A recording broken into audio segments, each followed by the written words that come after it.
गौरी सीतानाथ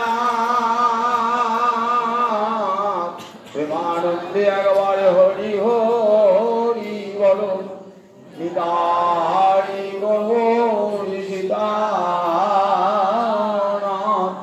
প্রেমানন্দে একবার হরি হরি বলো নিতাই গৌরি সীতানাথ প্রেমানন্দে একবার হরি হরি জয় রাধা দামোদর জয় রাধা দামোদর জয় রাধা দামোদর জয় রাধা দামোদর ভক্তবৃন্দের চরণে আমার কোটি কোটি দণ্ডবত প্রণিপাত। শ্রীমান উদ্ধব এসেছেন শ্রীরাম বৃন্দাবনে। ঐশ্বর্যের ভূমি হতে মাধুর্যের ভূমিতে। মথুরা তো ঐশ্বর্যের ভূমি, বৃন্দাবন মাধুর্যের ক্ষেত্র, মাধুর্যের ভূমি। গোবিন্দের সন্দেশ বহন করে পিতৃ ন প্রীতিম আবহ, আমার পিতামাতার প্রীতি উৎপাদন করো, আমার সন্দেশ দান করি। আর গোপীনাং মদ বিয়োগাধিক মৎ সন্দেশই বিনোচয়, আর যে ব্রজগোপীরা আমার বিরহে কাতর আমার সংবাদ দান করে তাদের দুঃখ মোচন করে। দুটোই বড় কঠিন কাজ। উদ্ধব সেই গুরু দায়িত্ব মাথায় নিয়ে সখার আদেশ শিরোধার্য করে মধুময় ধাম বৃন্দাবনে প্রবেশ করেছেন। পিতামাতাকে সান্ত্বনা দেওয়ার চেষ্টা করেছেন। এবার খুঁজছেন গোপীগণকে। মৎপ্রাণা মনমনস্কা, মনমনা মনমনস্কা, সেই গোপীগণকে খুঁজে বার করবেন। খুঁজতে খুঁজতে এলেন কোথায়? যমুনার তীরে এক নিভৃতলি খুঁজছে। গোপীরা পাগলিনী হয়ে হা কৃষ্ণ বলে কাঁদছেন। গোপীগণ উদ্ধবকে বেষ্টন করে বসে প্রশ্ন করেছেন। যে প্রশ্নের উত্তর দান করতে গিয়ে উদ্ধবের মতন জ্ঞানী বিচলিত হয়ে পড়েছেন যে যে ভালোবাসার স্বার্থের উপর প্রতিষ্ঠিত সেই ভালোবাসা টেকে না। যে ভালোবাসায় কেবল স্বার্থের গন্ধ, অর্থের গন্ধ আছে, অর্থের উপর স্বার্থের উপর ভিত্তি করে সে ভালোবাসা স্থায়ী হয় না। কিন্তু আমাদের যে ভালোবাসা সে তো অহৈতুকী প্রীতি, যাকে অকৈতব কৃষ্ণ প্রেম। আমরা তো গোবিন্দের কাছে কিছুই চাই নাই। ইহ জগতের কোনো ভোগ সুখ চাই নাই, আবার পরজগতের কোনো ভোগ সুখ চাই নাই।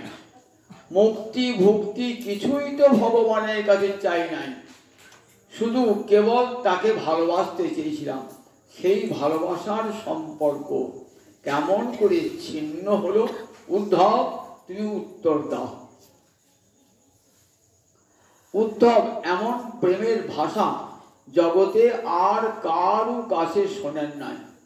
উদ্ধব জানেন জগতে সবাই কৃষ্ণকে ভজনা করে হয় ভুক্তির জন্যে নয় মুক্তির জন্য। হয় ভুক্তি মানে ভোগ, আর নয় মুক্তি।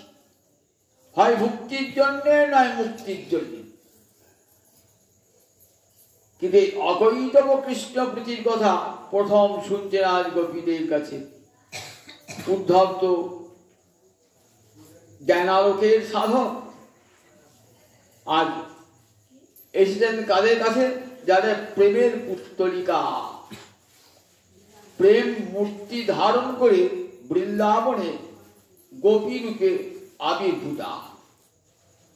তাদের মুখের ভাষা সব শ্রবণ করি, তাদের প্রশ্ন শুনে উদ্ধব বিচলিত হয়েছেন। উদ্ধব নির্বাক ভাবছেন, কোথায় সেই কৃষ্ণ প্রেয়সী যার জন্যে গোবিন্দের মন উৎকণ্ঠিত। দেখছেন অষ্টমহাশক্তি পরিবৃতা অপূর্ব এক সুন্দরী রমণী। দেখলেন গোপীগণ কেমন, ক্ষীণাঙ্গা, স্বস্ত কেশা, মল সবল পটা, প্রজ্জ্বলত সন্নিকৃষ্টা, দেহ ক্ষীণ হয়ে গেছে। ক্ষীণাঙ্গা, স্বস্ত কেশা, চুলগুলো সব আলু থালু হয়ে গেছে। মল সবল পটা, মলিন ছিন্ন বস্ত্র, নানা রঙের কাপড় পরেছে, কিন্তু অঙ্গ হতে মহাভাবের জ্যোতি ঠিকরিয়ে বার হচ্ছে। ঠিক মনে হচ্ছে ভস্যে ঢাকা আগুন। তার মধ্যে একটি রমণী, এক গোপী, মুখ্যা গোপী, তার কেমন অবস্থা দিন। উদ্ধবকে দেখে সব গোপী কথা বলেছেন, একজন বলেন নাই। কে বলেন নাই? এটা শ্রীমদ্ ভাগবতে আমরা পাই না। অগ্নিপুরাণের শ্রী গোস্বামীপাদ দেখিয়েছেন, অগ্নিপুরাণে একটা বাণী, সেখানে দেখেছেন গোপ্পা পপ্রচ্ছু রুষসী কৃষ্ণানুচরং উদ্ধবম। সমস্ত গোপীগণ কৃষ্ণানুচর উদ্ধবকে উষসী প্রাতকালে প্রশ্ন জিজ্ঞাসা করেছেন। গোপ্য পপ্রচ্ছু জিজ্ঞাসা করলেন, তত্রৈকাং রাধিকাং বিনা, একমাত্র রাধা রানী করেন নাই। কেন রাধারানী করেন নাই? বলেন বাসনা বিরহিতা, সমস্ত বাসনা থেকে বিরত হয়ে গোবিন্দে লীন চেতস, গোবিন্দে চিত্তটা তার লীন হয়ে গেছে। নির্বেদ নামক সঞ্চারী ভাব দেখা রাধারানীর মহাভাব সাগরে নির্বেদ নামক সঞ্চারী ভাব দেখা দিয়েছে। 33টা সঞ্চারী ভাব আছে। এটিকে ব্যভিচারী ভাবও বলে।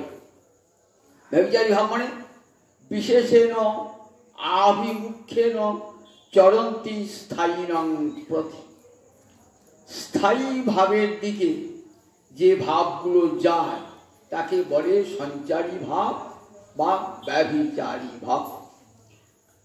স্থায়ী ভাব কৃষ্ণপ্রীতি, সেই স্থায়ী ভাব সমুদ্রে এই সঞ্চারী ভাবগুলো একবার উঠছে একবার নামছে, উন্মজ্জন্তি নিমজ্জন্তি। যেমন সমুদ্রে যেমন ঢেউ ওঠে আর নামে, তেমনি নানা রকম ভাব, কখনো নির্বেদ, কখনো জড়তা, এইসব নানা রকম ভাব আসছে আবার নিভিয়ে যাচ্ছে, এই ভাবটি আসছে। উদ্ধব দেখছেন যে গোপীগণের প্রেমের সমুদ্রে, মহাভাবের সমুদ্রে কি অদ্ভুত ঢেউ উঠেছে। রাধারানীর ভাব নির্বেদ মানে আর সংসারের বাসনা না থাকা, কোনো কিছুতে আর ভালোবাসা না থাকা, বিরক্তি ভাব, এর নাম নির্বেদ। সংসারে বিরক্তি ভাব তাকে কি বলে? নির্বেদ। এই নিরাসক্তি ভাব রাধারানীর অন্তরে জেগেছে। এটা একটা সঞ্চারী ভাব। গোবিন্দকে এমন নিবিড় ভাবে ভালোবেসেছেন, আর সেই নিবিড় ভালোবাসায় আঘাত পেয়েছে রাধারানী, অন্তরে এসেছে একটা নির্বেদ ভাব এসেছেন। সুখদেব বলছেন, মহারাজ উদ্ধব দেখছেন কাচিন মধুকরং দৃष्ट्वा ধ্যায়ন্তি কৃষ্ণ সঙ্গমম প্রিয় প্রস্থাপিতং দূতং কল্পয়িত্বা ইদম অব্রবীত। এই যে একজন কথা বলেন নাই, এই সেই মুখ্যা গোপী কাচিত, নামটি করেন নাই, রাধারানীর নামটি করেন নাই। কেন? গোপীরা সুখদেবকে নিষেধ করেছিলেন যে পরকীয়া ভাবের লীলা হবে, তো সুতরাং আমাদের নাম যেন তুমি করো না। সুখদেব চেয়েছিলেন রাধারানীর কুঞ্জে বিচক্ষণ নামে সুখ পাখি সব লীলা সচক্ষে দেখেছেন। বললেন তুমি যখন আমাদের লীলা বর্ণনা করবে আমাদের নাম করো না। তাই সুখদেব কোনো গোপীরই নাম করেন নাই, সমস্ত গোপীদের কথা বলেছেন আর একজন মুখ্যা গোপী প্রধানা গোপীর কথা বলেছেন। কিন্তু অগ্নি পুরাণ, ব্রহ্মাণ্ড পুরাণ, পদ্ম পুরাণ এর সব রাধারানীর নাম আছে, কিন্তু এখানে রাধারানীর নামটি খুব কৌশলে বলে ফেলেছেন একবার।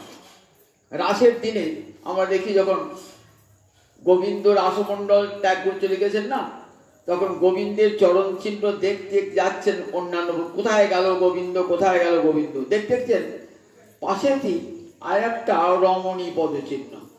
তখন জিজ্ঞাসা করছেন কোষা পদানি চৈতানি যাতায়া নন্দ শুনু না। নন্দপুত্রের সঙ্গে এই যে কোষা কোন রমণীর পদচিহ্ন দেখা যাচ্ছে। তখনই ললিতা পক্ষে সখীরা বলছেন দেখো অনয়া রাধিত নূনং ভগবান হরি ঈশ্বর। অনয়া মানে এই রমণীর দ্বারা ভগবানের রাধিত হয়েছে, মানে অর্থাৎ রাধা যুক্ত হয়েছেন। রাধিত মানে রাধা যুক্ত হয়েছেন, আবার আরাধিত হয়েছে, দুটি অর্থ হয়। এমন করে সৃষ্ট পদ প্রয়োগ করে রাধা রানী নামটি ঘুরিয়ে বললেন। এখানে বললেন কাচিৎ কাচিৎ মধুকরম দৃষ্ট ধ্যায়ন্তী কৃষ্ণ সঙ্গমম। কোন এক রমণী মধু বলেন ধ্যান মধুকরম দৃষ্ট, মধুকরণের ভ্রমণ দেখছেন, একটা মধুকর ভ্রমণ রাধারানীর চরণটাকে পদ্ম ফুল মনে করে ওই চরণের কাছে গুনগুন গুনগুন গুনগুন করছে। কাচিন মধুকরম দৃষ্ট, এই কাচির শব্দ ব্যাখ্যা করতে গিয়ে গোস্বামী বলছেন এই কাচির ধরে রাধারানী। ক মানে প্রেম সুখ, আর আ এই অব্যয়িত হয় সমন্তা সর্বতোভাবে বোঝাতে, আর চিত মানে জ্ঞান, অর্থাৎ প্রেম সুখের সর্বোত্তম অনুভূতি যার মধ্যে আছে তিনি হলেন এই কাচিত রাধারানী। কাচিন মধুকরম দৃষ্ট ধ্যায়ন্তী কৃষ্ণ সঙ্গমম। রাধারানীর অন্তরে যেন সাগরের মধ্যে দ্বীপ দেখা যায় না, রাধারানী মহাসাগরের একটা দ্বীপ দেখা দিল। কি দ্বীপ? মান দ্বীপ দেখা দিয়েছে রাধারানী। মহাভাব সাগরে যেন একটা দ্বীপ দেখা দিয়েছেন, মান দ্বীপ, সেখানে রাধারানী আছে। কাচিন মধুকরম দৃষ্ট। আচ্ছা মান হবে কেন? মান কখন হয়? মান তো মিলনকালে হয়, বিরহে মান হয়। কোথাও শুনেছেন এই জগতের নায়ক নায়িকার বিরহে মান হয়? মিলনকালে মান হয়, অর্থাৎ প্রিয়জন কাছে থাকলে তার উপর মান করে, কিন্তু প্রিয়জন কাছে নাই, মানটা হবে কেমন করে? কি অদ্ভুত মান দেখুন। বলছেন ধ্যায়ন্তী কৃষ্ণ সঙ্গমম। বলছে মানটা কেন হয়ে জানো? মধুকরটা আসছে তো, রাধারানীর স্ফূর্তি হচ্ছে। মধুকরটা আয়াতি জাতি চ মথুরান, আয়াতি মম নিকটম জাতি চ মথুরা নগরম। একবার আমার কাছে আসছে আর একবার মথুরায় যাচ্ছে। ও মনে হয় সেখানে মনে হয় অন্য কোনো পরবধূ আছে, কোনো নায়িকা আছে সেখানে, সেই জন্য একবার আমাকে দেখাতে আসছে, একবার তার কাছে যাচ্ছে। কাশ্চন আমার নিশ্চয় আছে, এই জন্যই যাচ্ছে। একবার আয়াতি মম নিকটম জাতি চ মথুরা নগরম। ভ্রমণটাকে কৃষ্ণ বলে ভাবছে। গোসাই পালটা বলেছেন তিন রকম অর্থ, এই কৃষ্ণই যেন ভ্রমণ হয়ে এসেছেন। কে কেউ না সত্যিকারটা ভ্রমণ হয়ে এসেছে, আবার কে কেউ বলেছেন যে না উদ্ধব তখন পর্যন্ত কি রাধারানীকে দেখেন নাই রাধারানী কি উদ্ধব কি রাধারানী কি দেখছেন? একটা ভ্রমণ। উদ্ধব কি যেন ভ্রমণ রূপে কল্পনা করছেন।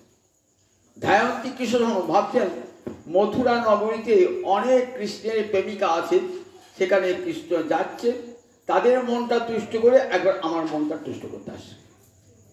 তখন তো মান হবে যখন দেখবে যে আমার নায়ক তিনি আমার বাঞ্ছিত পুরুষ নায়ক, সে অন্য কোনো নায়িকার সঙ্গে মিলন কামনা করছে বা মিলিত হচ্ছে, তখন তো মানটা হয়। যেমন চন্দ্রাবলী কুঞ্জে গেলে রাধানী মান দেখা দিত, আবার অন্য কোনো নায়িকার গিয়ে গেলে রাধানী মান দেখা দিত, কিন্তু তখন তার মানে তখন তার বিরহ, তখন তো কৃষ্ণ মথুরা। কিন্তু রাধানী ধ্যায়ন্তী মনে মনে ধ্যান করছেন, ওই ভ্রমরটা আসছে আর যাচ্ছে কেন? ভ্রমর নয়, কৃষ্ণ আসছে আর যাচ্ছে কেন? নিশ্চয়ই ওখানে কোনো রমণী রয়েছেন যাকে কৃষ্ণ ভালোবাসেন, সেখানে ছুটে যাচ্ছে। প্রিয় প্রস্থাপিত, পরক্ষণে ভাবছেন না না বোধ হয় প্রিয় প্রস্থাপিত একটা দূতকে পাঠিয়ে দিয়েছে আমার মনটা তুষ্ট করবার জন্য। প্রিয় প্রস্থাপিত দূত কল্পিত, কল্পনা করি ইদম অব্রবীত, এই কথাগুলো রাধানী বলে। মানকালে রাধানীর কত হাবে হতো। রাধানী কান্তা কৃষ্ণে করে রোষ, কৃষ্ণ পায় সন্তোষ, সুখ পায় তারণ ভৎসল। কবিরা গোস্বামী পাল বলছেন রাধানীর মানটা কেন? কান্তা কৃষ্ণে করে রোষ, কান্তা মানে রাধানী, কৃষ্ণকে রোষ করতেন। কান্তা কৃষ্ণে কেন? কৃষ্ণ পায় সন্তোষ, কৃষ্ণ সুখী হবেন, সুখ পায় তারণ ভৎসল। রাধানীর তারণে, রাধানীর ভৎসনে গোবিন্দ আনন্দ পাবেন বলেই রাধা রানীর মান। এ মানকে কি বলেছে রূপ গোস্বামী পাক? ললিত মান, যে মান গোবিন্দকে আনন্দ দান করে। কতবার রাধানী মান হয়েছে, আর রাধানী মান ভাঙাবার জন্য গোবিন্দ বদসি যদি কিঞ্চিদপি দন্ত রুচি কৌমুদি হরতি দরতি বিরমতি ঘোরং। বদে রাধানী একটু হেসে কথা বলো, হাসলে পারে কি হবে? তোমার এই সুন্দর দন্ত, তার যে জ্যোতি কি করবে?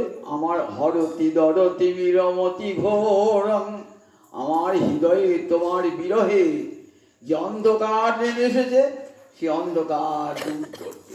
হরতি দরতি বিরমতি ঘোর। আবার কখন কখন বলছেন তাম অনুসর, যাও যাও মাধব, যা তব হরতি বিষাদ, যে তোমার মনের বিষাদ হরণ করবে তার কাছে যাও। তাম অনুসর সরসীয় লোচন, ওই পদ্মলোচন গোবিন্দ, তাম অনুসর, তার কাছে যাও। যা তব হরতি বিষাদ, কে বলছেন? কবি জয়দেব। যা তব হরতি বিষাদ, যে তোমার মনের বিষাদ হরণ করবে, আমার কাছে কেন এসছো? যাও ওই চন্দ্রাবলী কুঞ্জে যাও, সেটি তোমার প্রিয়জন, সে তোমার মনে বিষাদ হরণ করবে, যাও। যা তব হরতি বিষাদ। রাধানী এমন দুর্জয়মান, দুর্জয়মান। গোবিন্দ মানটা ভাঙাবার জন্য কি করতেন? মনটা ভাঙাবার জন্য, মান ভাঙার জন্য উজ্জ্বল লিঙ্গনি বলেছেন কতগুলো প্রক্রিয়া আছে। কি করে আছে? সাম, দান, ভেদ, রসান্তর, শেষকালে নথি। সাম মানে প্রিয় বাক্যের দ্বারা নায়িকার মনকে তুষ্ট করা। রাধানী মানিনী হয়েছেন তো কৃষ্ণ এসে দেখো কুঞ্জ সাজিয়ে রেখেছেন, রাধানী গোবিন্দ আসতে দেরি করেছেন, রাধানী সঙ্গে সঙ্গে মান হয়েছে। তুই যে অপরের কুঞ্জে ছিলে না, সেদিন আগে আসতে দেরি করেছো তো চন্দ্রাবলী কুঞ্জ থেকে, এখানে আসতে মনে হচ্ছিল না, তাই তো? রাধানী মান হয়ে গেছে সঙ্গে সঙ্গে। তখন না দেখো ও আমার একটু কাজ ছিল, ওর বিলম্ব হয়ে গেছে, কিছু মনে করো না। প্রিয় বাক্যে মানটা ভাঙাবার চেষ্টা করে, এর নাম সাম। কিছুতেই মান ভাঙলো না, তখন কি হবে? দান। তখন বন থেকে একটা ফুলের মালা তৈরি করে এনে বলে দেখো এই বনে একটা বন্ধু আছে আমার, তার নাম মদন, এই ফুলের মালাটা আমাকে দিয়েছে, আমি তোমাকে উপহার দিলাম, দান। তাতেও রাধানী মান ভাঙলো না, দুর্জয় মান যাচ্ছে না। তখন কি বলবেন? দেখো কত সুন্দরী রমণীকে পরিত্যাগ করে তোমার কাছে এলাম, আমাকে আসাটাই ঠিক হয়নি। তাতেও রাধানী মান ভাঙছে না। কিছু দূর যাওয়ার পর রসান্তর নিজের মুখে একটা খত করে বলছে, একটা পঞ্চমুখী সাপ আমায় কামড়িয়ে দিল। তখন রাধারানী ছুটে আসবে, তখন এলো না। তখন শেষকালে কি, তখন নদী দুহু করে দুহু পদ ধরি রহু মাধব তবহু বিমুখ ভেলিয়াই দুই করে দুই পদ ধরা দুই করে দুই পদ ধরা তবু মান তো গেল না দুই করে দুই পদ ধরা তবু মান তো গেল না। তখন রাধারানী দুহু করে দুহু পদ ধরি রহু মাধব, দুই চরণে রাধারানী দেহি পদ পল্লব মুদার সরগরল খণ্ডন মম শিরসি মণ্ডন দেহি পদ পল্লব উদার। রাধারানী মুখ ভার করে আছেন, মুখ তুলছেন না। চাহ মুখ তুলি রাই চাহ মুখ তুলি, একবার মুখ তুলে রাধারানী চাও, একবার মুখ তোলো, একবার দেখি। চাহ মুখ তুলি রাই চাহ মুখ তুলি তোমার নয়ন নাচনে নাচে হিয়ার পুতলি, তোমার নয়ন নাচনে আমার হিয়ার পুতলি নেচে ওঠে রাধারানী। একবার রাধারানী দেখো দেখো পীত পিন্ধন মরি তোমার অভিলাষে, আমি পীত বসন করেছি তোমার অভিলাষে, পরাণ চমকি ওঠে তোমার নিঃশ্বাসে, আমার প্রাণ চমকে ওঠে তোমার নিঃশ্বাসেতে, লহ লহ লহরাই সাধের মুরলি পরশিতে চাহি তোমার চরণের ধূলি, তোমার চরণের ধুলি আমি স্পর্শ করতে চাই। রাধারানীর চরণ ধুলি কতবার নিতে গিয়েছেন, আপনারা তো শুনে অবাক হবেন।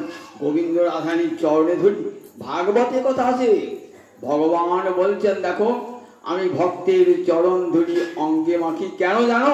অনুব্রজামি অহং নিত্যং প্রিয় ইত্যং রেণুভি, ভক্ত যখন যায় আমি ভক্তের পিছনে পিছনে যাই। কেন যাবো? পুয়ে যাও মানে পবিত্র হবো। কি করে পবিত্র হবে?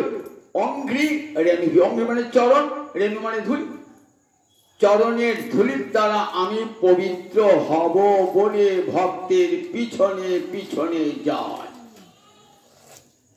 ভক্ত তখন চাইলে চরণ ধুলি দেবে না, ভক্ত চরণ ধুলি দেবে, সামনে দিয়েও যাই না, কারণ গেলে পর আমার চরণ ধুলি যদি গোবিন্দ অঙ্গে লেগে যায়, তার পিছনে যাও, যদি পিছন দিয়ে তাকায় বলে আমার ভক্ত পিছনে তাকায়, যখন হা গোবিন্দ বলে বৃন্দাবনে বলে যায় তখন আর পিছন দিকে তাকায় না, পিছন দিকে তাকায় না। তাই ভক্তের পশ্চাতে পশ্চাৎ চাই। ভগবান ভক্তের চরণ ধুলি চান, একথা শ্রীমদ ভাগবতী আছে। ভক্তের চরণ ধরতে জল মাথায় নিচের সুরাম উপাখ্যানে আছে। তাহলে ভগবান রাধারানীর চরণ ধুলি নেবেন না? রাধারানীর ভক্ত শিশু ভক্ত শিরোমণি যিনি, তার চরণ ধুলি নেবেন না?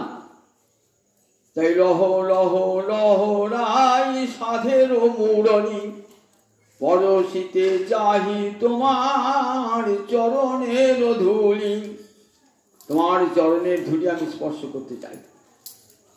এমনি করে রাধারানীর মান ভাঙাতেন গোবিন্দ। আজ রাধারানী হঠাৎ মান, কি মান? এ মান গোবিন্দকে চিরকাল আনন্দান করে এসছেন। রাধারানী তখন মানভারে কথাগুলি বলেছেন। রাধারানী দিব্যন মাদিনী, একে রসশাস্ত্রী কি বলে? চিত্র জল্প, মোহন ভাব। রাধারানী ভাব মহাভাবে পরিণত হল। মহাভাবের দুটি স্তর, অধিরূঢ় আর রূঢ়। রূঢ় চন্দ্রাবলী গণে যারা সব রূঢ়, আর রাধারানী গণে যারা অধিরূঢ়। অধিরূঢ় আবার দুটো ভাব, মদন আর মাদন। এই মদন মিলনকালে মদন আর বিরহে হয় মোহন। এই মোহন ভাবে ভ্রমভা কাপি বৈচিত্রী। এই মোহন ভাব এমন একটা দশায় পৌঁছায় যখন ভ্রমাভা কাপি বৈচিত্রী দিব্যনবাদ ইতিচ্যতে। একে বলে দিব্যনবাদ। রাধারানী দিব্যনবাদিনী পাগলিনী, কৃষ্ণ প্রেমে পাগলিনী। যদি আমার মহাপ্রভু না আসতেন তাহলে এই দিব্যন্মাদ কি আমরা কোনোদিনই জানতে পারতাম না। কৃষ্ণ বিরহে রাধানী কেমন দিব্যন্মাদিনী এটা আমরা কোনোদিনই জানতে পারতাম না যদি আমার মহাপ্রভু না আসতেন। গম্ভীর মুখকর্ষণ করছেন ভ্রমময় চেষ্টা আর প্রলাপময় বাদ। ভ্রমময় চেষ্টা একে বলে উদ্ঘটনা, আর প্রলাপময় বাদ। তিন দিকে ঘরে কপাট বন্ধ। মহাপ্রভু সিন্ধু তীরে নয় সিন্ধু নীরে মহাপ্রভু। চটক পর্বত দেখে এই গোবর্ধন, এই তো গোবর্ধনে গোবিন্দ রয়েছেন, ছুটছেন গোবর্ধন দেখে। উপবন দেখে এই তো বৃন্দাবন, সমুদ্র থেকে এই তো যমুনা। পাগলের মধ্যে উদ্ঘুটনা দশা। আর যখন কাঁদছেন, কাঁদতে কাঁদতে বলছি সর্বদামোদর কাহা গেলে কৃষ্ণ ভাই, কোথায় গেলে কৃষ্ণ বাবু, কোথায় গেলে কৃষ্ণ বাবু বলে দাও, কোথায় গেলে কৃষ্ণ বাবু, কাহা যাও কাহা পাও সবুরি বদন, কোথায় গেলে কৃষ্ণ বাবু, কাহা মিলে ব্রজেন্দ্র নন্দন। এমনি করে কাঁদছেন সর্বদামোদর রায়, আমাদের রায় রামানন্দের গলার হয়ে কাঁদছেন। প্রলাপময় বাদ, ভ্রমময় চেষ্টা প্রলাপময়। যখন ভ্রমময় চেষ্টাকে উদ্ঘটনা, আর যখন প্রলাপময় বাদ তখন তাকে বলছেন চিত্র জল্প। চিত্র মানে বিচিত্র, জল্প মানে কথা, বিচিত্র কথাবার্তা। মানুষ যখন মাথা খারাপ হয় তখন কি হয়, তখন কথাবার্তা অসংলগ্ন হয়। তার রাধারানী মাথা খারাপ হয়েছে না, না, মাথা খারাপ তো একটা রোগ, মস্তিষ্ক বিকৃত একটা রোগ। রাধারানী মহাভাবময়ী তার হয়। বলেন না গো না, এগুলি রাধারানী কেমন দিব্যন্মাদ রাধারানী, প্রেমন্মাদিনী রাধারানী এবং রসশাস্ত্রের চরমতম কথা, বেদ শাস্ত্রের চরমতম গপ্প কথা। বেদের নির্যাস রাধারানী যে কথাগুলি 10টি শ্লোক করেছেন না, সমগ্র বেদের, চারি বেদের নির্যাস তুল্য। সব গোস্বামী পাদা বলেছেন, টিকাতে বলেছেন যে চারি বেদের নির্যাস। তার পাগলি নির্যাস বলতে পারে, চারি বেদের নির্যাস তত্ত্ব তুলে ধরেছেন 10টি শ্লোকে। এই 10টি শ্লোককে বলে চিত্র জল্প, ভুরি ভাবময় জল্প। ভুরি ভাবা প্রচন্ড মহাভাবময় যে কথাবার্তা, তাকে কি বলে, তাকে বলেন চিত্র জল্প। আর উৎকণ্ঠা, অন্তিমে থাকবে উৎকণ্ঠা। কৃষ্ণস্য পৃষ্ঠস্য সুবিধারকে, প্রিয়জনের কোন বন্ধুকে দেখে গুড় রসাভিবৃত, অন্তরে গুড় রস প্রণয় কোট থেকে যে কথাগুলো বেরিয়ে আসছে তারই নাম হলো চিত্রজল্প। একে আমরা বলেছি ভ্রমর গীতা। ভাগবতী ভ্রমর গীতা বিখ্যাত হয়েছেন। ভ্রমর গীতা ভাগবতী চরমতম সংবাদ এই ভ্রমর গীতায়। ভ্রমরকে উদ্দেশ্য করে রাধা নিজে 10টি শ্লোক বলেছিলেন, তাকে বলে ভ্রমর গীতি, ভ্রমর সঙ্গীত, ভ্রমর গীতা ইত্যাদি। ভ্রমরটা যেন আসছে রাধানীর চরণটাকে ছুঁই ছুঁই মনে হচ্ছে। উদ্ধব ভাবছেন যদি এই রাধানীর চরণটা স্পর্শ করতে পারতাম তাহলে আমার জীবনটা ধন্যাতি ধন্য হয়ে যেত, বৃন্দাবনে আসা আমার সার্থক হতো। যদি এই বৃন্দাবনের ধুলি পেয়েছি আর এই গোপীপদ রেণু যদি অঙ্গে বাঁধতে পারতাম, যে ধুলা আমার গোবিন্দ মেখেছিলেন, ধুলা নয় ধুলা নয় এই যে গোপীপদ রেণু, এই ধুলা মেখেছিল নন্দ সুত কানু। রাধানীর অঙ্গের, রাধানীর চরণের ধুলা গোবিন্দ মেখেছিলেন, সমস্ত গোপীদের চরণ ধুলা। তাই বৃন্দাবনে সব গোপীপদ রেণু। তাই ধুলা বলো না, ধুলা নয় ধুলা নয় গোপীপদ রেণু, এই ধুলা মেখেছিল নন্দসুত কানু। ভাবছেন রাধারানী, সমস্ত গোপীশ্রেষ্ঠ রাধারানী চরণের ধুলি যদি মারতে পারতাম আমার বৃন্দাবন আসা সার্থক। যেন মনে হচ্ছে চরণটা ছুঁই ছুঁই ছুঁই ছুঁই। রাধা বিভুর কি বলছেন, মধুপ কিতাব বন্ধ মাস প্রসাঙ্গে। ওরে মধু, মধু মানে মধু পান করে, যে ভ্রমণ মধু পান করে তো মধু, মধু কিতাব বন্ধ, কিতাব মানে কপট, তুই তো কপটের বন্ধু। মাস পৃষ ছুবি না, অঙ্ঘ্রি আমার চরম ছুবি না, তুই আমার চরম ছুবি না। মধুর শব্দে একটা অর্থ করেছেন কি, মধু মানে কি হয়, পুষ্প রস হয়, আবার মদ হয়, মধু মানে মদ হয়। তা বলছেন দেখ তুই মদ্যপ মাতাল, মাতাল যদি চরম ছুঁই না তার পাতক দোষ লেগে যায়। মাতাল দেখ, মাতাল তো পাতকই, আমার চরম ছুবি না, যাকে ছবি এসেও পাতক তাকে স্পর্শ করবে।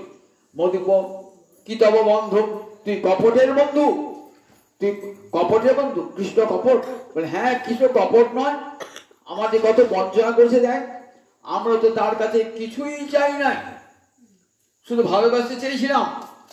আমাদেরকে কত রাসের দিনে কি বলে জানিস তো, রাসের দিনে যখন কৃষ্ণ হারা হলো গোপীরা, তখন গোপীরা কি করলেন, তখন গোপীরা একত্রিত হয়ে বসে রাধারানীকে নেত্রী পদে বসিয়ে গোল মণ্ডল আকারে বসিয়ে হা কৃষ্ণ বলে কাঁদছেন গোপীরা। তাকে কি বলে ভাগবতে, গোপী গীতি তব কথা অমৃতং তপ্ত জীবনং কবি ভিড়িতাং কলমশাপহম, এগুলো কাঁদছেন গোপীরা। একে বলে গোপী গীতি। গোপী গীতি শুনে গোবিন্দ এলেন, যে বললেন দেখো গোপীগণ, আমিও তোমাদের ভজন করছিলাম। কিরকম ভজন করছিলাম, তোমরা কাঁদছিলে তো, আমি লুকিয়ে লুকিয়ে দেখছিলাম, এটা হলো আমার ভজন। তোমাদের ভজন কাঁদা, আর আমার ভজন হলো তোমাদের কাঁদা বদন দেখা, লুকিয়ে লুকিয়ে দেখা, এটা আমার ভজন। আর কি বললে গোপীগণ, তোমাদের প্রেমে ঋণ আমি শোধ করতে পারলাম না। কত কথা বললো আমাদেরকে, দেখেছো এমন কথা বলে তোমাদের প্রেমে ঋণ শোধ করতে পারলাম না, না পারে হম নিরবদ্ধ সংযম। কিন্তু কই একবারও মনে পড়লো আমাদের কথা, অক্কুরি নিয়ে গেল, রথে চলেছে গেল অক্কুরের সঙ্গে, একবার আমাদের কথা মনে পড়লো? তাহলে দেখো, যার ভিতরে এক কথা আর বাইরে এক কথা, তাকে লোকে কি বলে, কপট বলে। বাইরে মিষ্টি মিষ্টি কথা আর ভিতরে কটু ভাব, তাহলে তাকে কি বলে, কপটতা ভাব, তাকে কপটই বলে না। বাইরে কত বন্ধুর মতো কথা আর ভিতরে শত্রুতা পোষণ করে আছে, তাকে কপট বলে। আমাদেরকে বললে তোমাদের প্রেমের ঋণ আমি শোধ করতে পারলাম না, এই প্রেমের ঋণ শোধ করা, তাই কি তো আমার বন্ধুকে কপট বলছে। হ্যাঁ তোমার বন্ধু কপট বলবো না, আমি তো কপট নয়। তুই কপট না হলেও কপটের সঙ্গে যে মেশে সে তো কপটি হয়ে যায়। চোরের সঙ্গে কে মেশে, চোর মেশে। মাতালের সঙ্গে কে মেশে, মাতাল মেশে। গাঁজাখোরের সঙ্গে কে মেশে, গাঁজাখোর মেশে। বঞ্চক প্রতারকের সঙ্গে কে মেশে, বঞ্চক প্রতারক মেশে। এক পালকওয়ালা পাখি এক পাখির সঙ্গে ঘুরবে, তা দেখ কপটের সঙ্গে মিশতে বলবো না, কিতাব বন্ধ ভালো জোট হয়েছে। দেখ তুইও মধু খেয়ে খেয়ে বেড়াস, আর তোর বন্ধুও তাই, মধুপতি মদের আড়তদার। দেখে যে মদের ভাটি থাকে, মারি থাকে না, তার সঙ্গে মাতালদের খুব ভাব থাকে তাদের। মধুপতি তুই আমাকে ছুবি না, মধুপ কিতাব বন্ধ মাস পিসাঙ্গে, মাস পিস আমার চরণ ছুবি না। জানিস এই চরণের কত দাম, এই চরণের জানিস তোর বন্ধু কতবার মান ভাঙাবার জন্য দেহি পদ পল্লব উদারম বলে এই চরণকে বন্দনা করেছে। এই চরণকে, সুতরাং এই চরণ তোর বন্ধু ছুঁতে পায় নাই, আমাকে তো বন্ধু পাঠিয়েছে বৃন্দাবনে, তাহলে আমার তো চরণ ছোঁয়া অধিকার আছে না? তো অধিকার নাই। অধিকার থাকতো যদি মদ্যপান না করে আসছে। তুই মদ্যপান করে এসছিস, ভ্রমরটা যেন রাধানীর কাছ থেকে সরে গিয়ে অন্যান্য গোপীদের কাছে, এই ন আমাদের কারু ছবি না নয়। বিষয় কোথায় কি হয়, আমাদের সংস্কৃত অসমত শব্দের ষষ্ঠী বহুবচনে অস্মাকম ন, মানে আমাদের নয় বিসর্গ থাকলে আমাদের, আর না বিসর্গ না থাকলে না আমাদের, মানে অর্থাৎ আমার শুধু আমার বর্ণন জানিস, আমার সখীরা, আমার সহচরীরা, তাদের পাও ছবি না। জানিস ওদের চরণেরও দাম আছে, যখন এই কৃষ্ণ আমার মনটা সুখী করতে পারতো না, আমার মান ভাঙাতে পারতো না, তখন জানিস আমার সখীদের কাছে যেত, আমার মঞ্জুরির কাছে যেত, যে তোমরা একটু বলো না রাধারানী যাতে মানটা ভাঙ। তারা কি করতো? রাধারানী জোর হাত করে সখী মঞ্জুরিগণকে বলতো তোমাদের সখীর মানটা ভাঙিয়ে দাও না। তাহলে ওদের চরণের দাম আছে, ওদের চরণ স্পর্শ করবি না। মধুপ কিতব বন্ধ মাস প্রসাঙ্গে। দেখ আমি তো মদ্যপান করি না, মদ্যপান যে করিস তার প্রমাণ দেখ, তোর মাথাটা ঘুরছে, ভোমর মাথা দেখুন, ঘড়ি মাথাটা ঘুরছে, মস্ত ঘূর্ণন, পাগলের মতো ঘুরছে মাথাটা। তা বললে না না, বলছে দেখ আর একটা কিছু জানিস তো, দেখ তুই মাতাল এবং বুদ্ধিহীন, তার প্রমাণ কি জানিস তো? তোর মুখে যে দাড়িটা রয়েছে না, ভোমরের মুখে দেখবেন চুল থাকে, ভোমরের মুখে দাড়ি থাকে, দাড়ি কি লেগে, দাড়িটা কেমন হয়েছে না রং লেগে রয়েছে, কুমকুমে রং লেগে রয়েছে, মনে হচ্ছে লাল পড়া। তা বলছে দেখ তুই আমাদের চরণটা স্পর্শ করতে পারছিস, কেন চরণটা স্পর্শ করতে পারছিস না জানিস তো? শপথ না কুচ বিলুরিত মালা কুঙ্কুম শস্যবিন। দেখ আমার মান ভাঙাতে এসছিস এমন একটা চিহ্ন নিয়ে, যে চিহ্নটা দেখলে আমাদের গাত্রদাহ হয়, আমাদের গা জ্বলিয়ে যায়। কেন রাধারানী, কারণ গা জ্বলে যায় কেন? আচ্ছা তোর মুখে যে কুঙ্কুমের চিহ্নটা কোথায় বেরিয়ে বলতো? কুঙ্কুমের চিহ্ন, ওই যে কুঙ্কুমের চিহ্ন আমি কোথায় পেয়েছিলাম? ওই যে আমাদের মথুরাতে আমাদের সপত্নী সতীন রয়েছে না, তাদের কুচ বিলুরিত মালা, তাদের বক্ষ পর্যন্ত যে লম্বিত মালা, সেই মালাটা ছিল তো, তাদের বক্ষে কুমকুম ছিল, কৃষ্ণ আলিঙ্গন করেছেন। কৃষ্ণের মালাতে কি হয়েছে? কৃষ্ণের মালাতে সেই কুমকুম লেগে গেছে, আর তুই সেই ফুলে বসেছিলি, সেই ফুলে কুমকুম তোর মুখে লেগে গেছে। তাহলে আমাদের সপত্নীদের বক্ষের কুমকুম তুই মুখে নিয়ে আমার মান ভাঙাতে আসছিস। দেখ তুই বুদ্ধিহীন, তুই মদ খেয়ে তাই বুদ্ধিটাও তো চলে গেছে। আসবার সময় পথে কোনো সরোবর নদী দেখতে পারি না, মুখটা ধুয়ে আসতে পারতিস না, তাহলে বোঝা যাচ্ছে তুই বুদ্ধিমান। বলছো ও ঠাকুরানী তুমি কি বলছো আমি আমি আমি কুমকুম মেখেছি মুখে? না না ওটা কুমকুম নয়, তাহলে ওটা কিসের দাগ? লাল দাগটা কিসের? বলছে শোনো, এই বৃন্দাবনে আসবার সময় না আমার খুব খিদে পেয়েছিল, তখন একটা বনে ঢুকলাম, যে বনে ঢুকে ফুলের মধু খেলাম, আর সে ফুলের পরাগটা আমার মুখে দাঁড়িয়ে লেগে গেল। ও দেখিস তো, কপট যারা না দুর্জনের ছলের অভাব হয় না, ঠিক একটা বার করে ফেলেছিস। দেখেছিস, দেখ আমি তো দেখলাম তোর মুখে কুমকুমের দাগ, আর তুই কিনা বলছিস ওটা পরাগের দাগ। দেখ তুই যে কপট, তার প্রমাণ দেখ এখানে। কপট যারা না ঠিক ওই মিথ্যা কথায় ঢাকবার জন্য কত মিথ্যা কথা তারা বলে। যাও মধুপ কিতব বন্ধ মাস পিসাঙ্গিন শপথনা কুচ বিলুত মালা কুঙ্কুম শস্যবিন। আমার চরণ ছুবি না, আমার সখাদের, আমার সখীদের চরণ তুই স্পর্শ করবি না। বহু মধুপতি স্তন মানি না প্রসাদম। তুই যা মথুরা চলে যা, এখানে তো কাজটা কি? এখানে মান ভাঙাবার, এখানে তার কোনো সম্পর্ক নাই, আমাদের মান ভাঙাতে হবে না। বহুতু মধুপতি স্তন মানিন্যাঙ্গ প্রসাদম।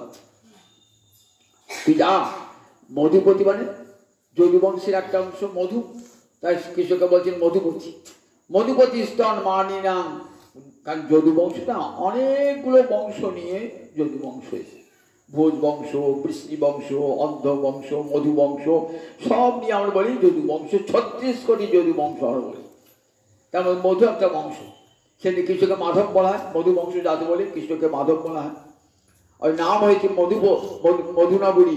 মধুনগরী হচ্ছে মধুরা। ওই মধু রাজ্যের যে রাজা ছিলেন না, তার নামানুসারে মথুরা নাম হয়েছে। তা বলে যা, সে মধুপতি স্তন মানিনাং সেখানে চলে যাও। দেখ সেখানকার রমণীরা তার সব নগরের রমণী, আমরা তো দেখ, আমরা সহজে পশু, সহজ আমরা কেমন গ্রাম্য গোপ বালিকা, সহজে পশু বালিকা।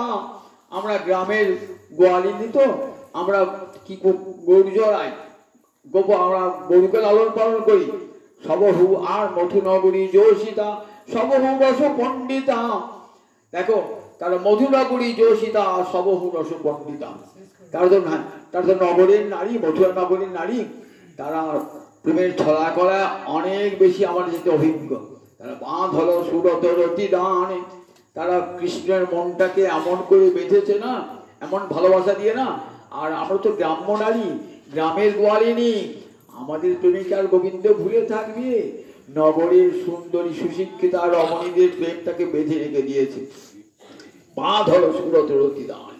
যাও তুমি মধুপতি, তুমি যাও মথুরা নগরে যাও, সেখানে বহু মানিনী পাবে, একটার পর একটা মানিনী। অনেক মধুনগরী যোষিতা ছিল। একজনের কাছে যখন কৃষ্ণ মিলন কামনা করবে, অন্য রমণী মান করবে, আবার একজনের সঙ্গে মিলন করবে, আবার একজন মান করবে। এমনি তো সারা জীবন তোর কেটে যাবে, মান ভাঙাতে ভাঙাতে কেটে যাবে। যদু সদস্যী বিলম্বন বলে দেখ। তবে আমাদের এখানে দেখ, যেমন এখানে যেমন আমাদের রাধা গোবিন্দ আমাদের সমস্ত গোপীগণের কাছে এসেছে, ওখানে কিন্তু ওই মধুনগরী রমণীর কাছে গেলে পরে দেখ, আর তুই যদি মান ভাঙাতে যাস না, তাহলে তোকে কিন্তু বিপদে পড়তে হবে। যদু সদস্যী বিলম্বন। মথুরা নগরের পুরুষরা যদি জানতে পারে যে বৃন্দাবনে আগে গোপবালক এসে আমাদের ঘরের বধূদের পাতিব্রত ধ্বংস করছে, তখন কিন্তু তোর প্রভুকেও তারা অপমান করবে, তোকেও অপমান করবে। যদু সদস্যী বিলম্বন। যদু সবাই তোকে কিন্তু বিলম্বনা ভোগ করতে হবে। যস্য দুতস্তম ইদ্রিক। তোমার মতন মূর্খ যদি দুধ হয়, যস্য বলে তোমার মতন যদি মূর্খ দুধ হয়, তাহলে যদু সভায় কষ্ট পেতে হবে, তোকেও পেতে হবে, তোর প্রভুকেও কষ্ট পেতে হবে। তাই যাও, এখানে যাও, বহুতু মধুপতি তৎমানিনাং প্রসাদম। এখানে যাও, তুমি মথুরা নগরে যাও এবং সেখানে মানিনী গণের মান ভাঙিয়ে তাদের প্রসন্নতা অর্জন করো। এখানে ব্রজে আসবার প্রয়োজন নয়। এই বলে ভ্রমণ সে তারণ, যা যাও তুই দূর বনে চলে যা, আমার কাছে আসি না। রাধারানী মান ঘরে প্রত্যাখ্যান করছেন। উদ্ধব দাঁড়িয়ে দাঁড়িয়ে শুনছেন রাধারানীর ভাবময় জল্প। আবার আগামী দিন বলবো 8টা বেজে গেছে।